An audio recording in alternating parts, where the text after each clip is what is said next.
News 18 India पर लगातार बड़ी खबर, बड़ी अपडेट्स आप तक पहुंचा रहे हैं। एक और बड़ी खबर हल्द्वानी मामले से जुड़ी हुई, हिंसा से जुड़ी हुई। कल उपद्रवियों की तरफ से फायरिंग करने की खबर सामने आ रही है।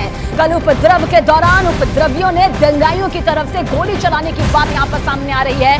सोचिए एक बड़ी साजिश यहां पर किस तरह से सामने आई है।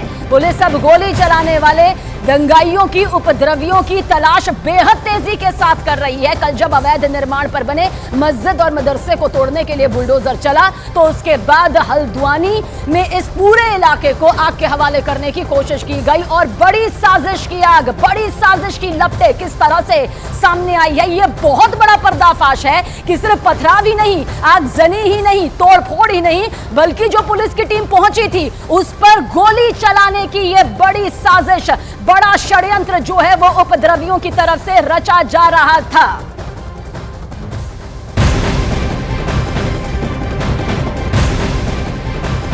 और हल्द्वानी हिंसा पर इस वक्त बड़ी खबर सामने आ रही है। उपद्रवियों पर एनएसए लगाने की अब तैयारी है। उत्तराखंड के डीजीपी अभिनव कुमार का यह बयान सामने आया है और डीजीपी ने कहा है कि उपद्रवियों पर अब एनएसए भी लगाया जाएगा। जितने भी लोग इसमें शामिल थे इस पूरी साजिश में, उन पर एनएसए लगाने की तैयारी हो। और ऐसे में आसपास के जितने भी सीसीटीवी होंगे उनको भी खंगाला जाएगा, उन लोगों को ढूंढा जाएगा जिन्होंने उपद्रव बनाने का पूरा प्रयास यहां पर किया। और अब डीजीपी की ओर से कह दिया गया है कि उपद्रवियों पर एनएसए भी लगाया जाएगा। सरकार सख्त है, एक्शन मोड में है, प्रशासन भी पूरी सख्ती बरत रहा है।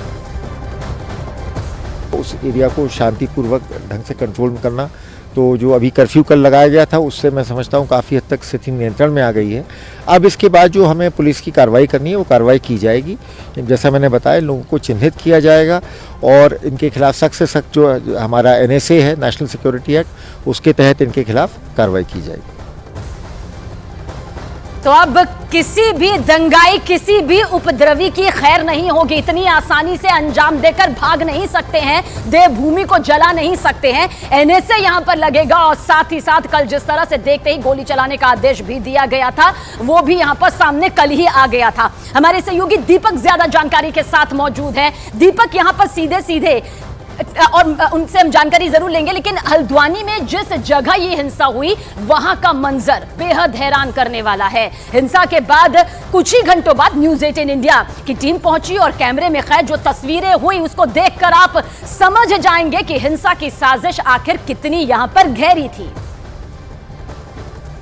अभी की स्थिति है वो इस वक्त आप देख सकते हैं, पूरे इलाके में कर्फ्यू है और बनबुलपुरा ठीक थाने के सामने हम लोग खड़े हैं और उसके ठीक सामने आपको एक बड़ी सी वैन दिखाई देगी, ये भी जलाई हुई है। उपद्रवियों ने पूरी तरह से तहस नहस किया था, जिसके बाद अब मीडिया को आगे जाने की परमिशन यहाँ से नहीं दी जा रही, क्योंकि आगे का जो इलाका है वो वही ध्वस्तीकरण का इलाका है और इलाके में कर्फ्यू है। इसीलिए पुलिस बल लगातार गाड़ियों से यहाँ पर लोगों को आगाह कर रहा है कि वो अपने घरों से आगे बाहर नहीं आए, क्योंकि आज कर्फ्यू का समय है और लोग यहाँ से बाहर नहीं आए। और उसके साथ ही आज जुमे की नमाज भी है और लोगों को इसीलिए आगाह भी किया जा रहा है कि वो अपने घरों पर रहें।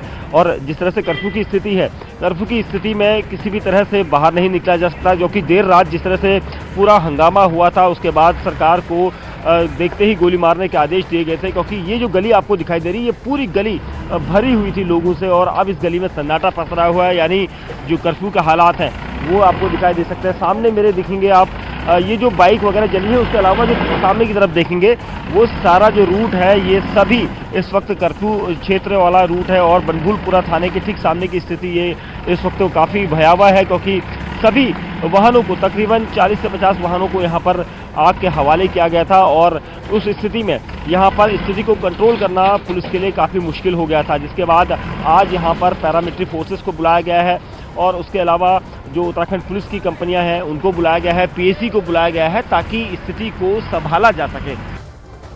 तो हालात आप वहां पर लगातार देख रहे हैं किस तरीके की स्थितियां कल रात तक तो बहुत ज्यादा खराब हो गई थी। फिलहाल प्रशासन इस वक्त पूरी तरीके से सख्त है और दीपक बिष्ट इस वक्त हमारे साथ जुड़ रहे हैं।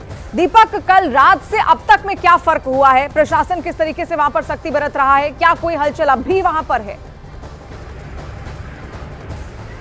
देखिए, अभी आज कोई हलचल ऐसी नहीं हुई, लेकिन देर रात जब 9 बजे कर्फ्यू घोषित किया गया था तो उस वक्त सबसे बड़ी पहल प्रशासन की थी कि देखते ही गोली मारने के आदेश थे उपद्रवियों को, जिसका काफ़ी फर्क पड़ा, क्योंकि जिस तरह के हालात कल बनाए गए थे उस वक्त ये समझ में नहीं आ रहा था कि कितने पुलिसकर्मी घायल होंगे, क्योंकि आंकड़ा बहुत बढ़ रहा था और इसी वजह से ये आदेश लागू किया गया था। और तुरंत ही कर्फ्यू लगाने के बाद आज जो स्थिति है आज भी कमोबेश उसी तरह की बनी हुई है, लेकिन यहाँ पर सड़कों में अब कोई नहीं दिख रहा है, क्योंकि आज जुमे का दिन था, कोई भी यहाँ नहीं निकला। सब प्रशासन ने पूरी तरह से इंतजाम किए थे कि कोई भी इस दौरान यहाँ नहीं आ सकता है। और साफ तौर पर ये देखने के लिए मिला है कि अब जो कुछ भी हो रहा है उसमें साफ तौर पर ये लग रहा है कि जो इन्वेस्टिगेशन जब होगी और जब आगे की जांच बढ़ाई जाएगी तो वो लोग सामने होंगे, उन लोगों का वो लोग बेनकाब होंगे जो इस पूरी साजिश में शामिल थे।